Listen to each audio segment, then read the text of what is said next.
He is literally, this is insane. Gotta go fast.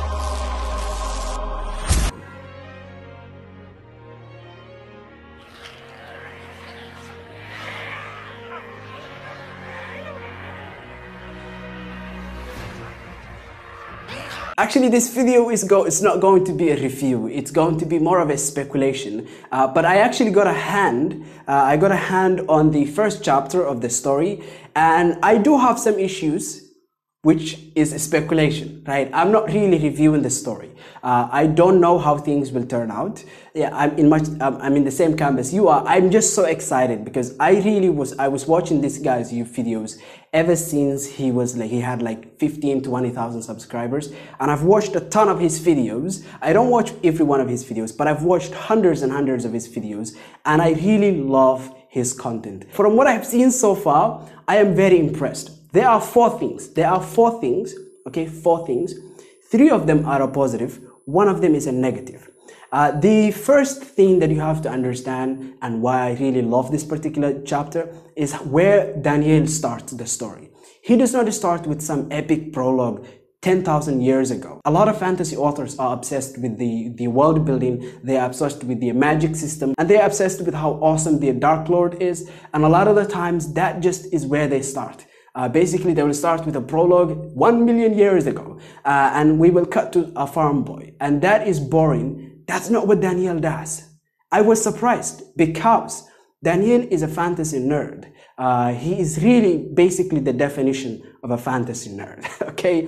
And I was surprised he did not start with a prologue, with an epic struggle for survival or something like that. By doing that, he is literally approaching what I would consider the perfect start to a book, which is, do not start with your world building. For example, start like Dresden Files, where we are introduced to the murder, and we are introduced to the protagonist. And this is what Daniel does here. He introduces us to the character of Greene, where she has like some smoking addiction. This is not a spoiler in any way, to be honest. This is literally in the synopsis out there. And we are also introduced to the murder, okay? So that is the first theme. And then there's the second trait, which I really love about this particular chapter, which is Daniel is willing to sacrifice on his personal beliefs to tell this story.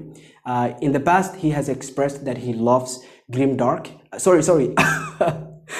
Quite the opposite. Actually, in the past, from what I have seen, Daniel actually does not like grimdark, but the story starts very dark.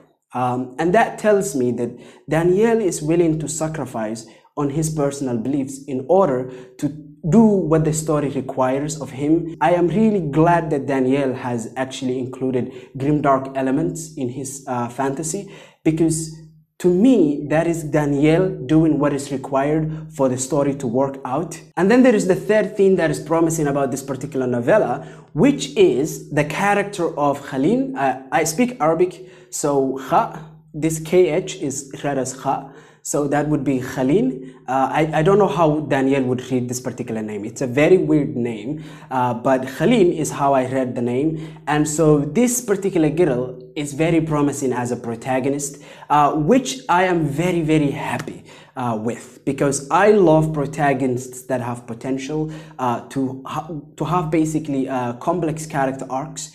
And this particular protagonist that I have seen in this sample chapter is very good. It does worry me a little bit because he is very young, and it means that this particular character could slip from his hands and he could mis-execute, but it's fine. It's a learning opportunity. I believe this is one of 3 novellas, which is very smart move on his behalf.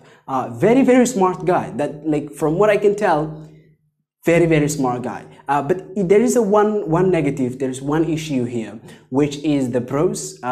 The first chapter is oftentimes like a highlight reel for most authors, okay? It's a highlight reel for most authors of how awesome the prose is. Like, some of the best prose in a book, if not all the best prose, is in the first chapter or 2. And if this is the best prose that this novella has, I don't think Daniel's prose is any good. Literally, I'm not trying to be negative or like a downer. It's just not good. Like, it's very simple, it's very oversimplified, and very straightforward.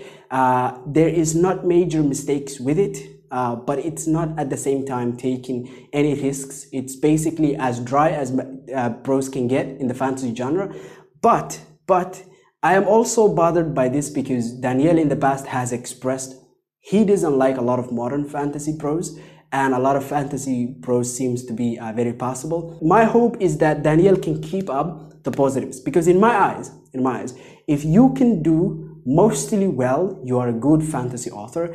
And given Daniel and how young he is literally a prodigy in this, if that is the case, because if he executes Khalil very well, number two, if he keeps this focus on character and human struggles rather than muddying everything with the magic system, Grohalind, I believe, he did explain it in a video a long time ago.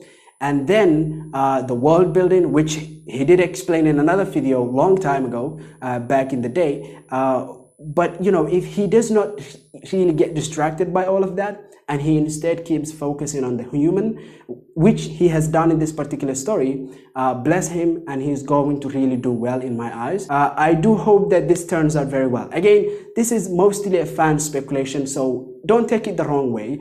This is not me declaring that, you know, the novella is trash. This is just me so excited that I literally have to talk about it. Sample chapter.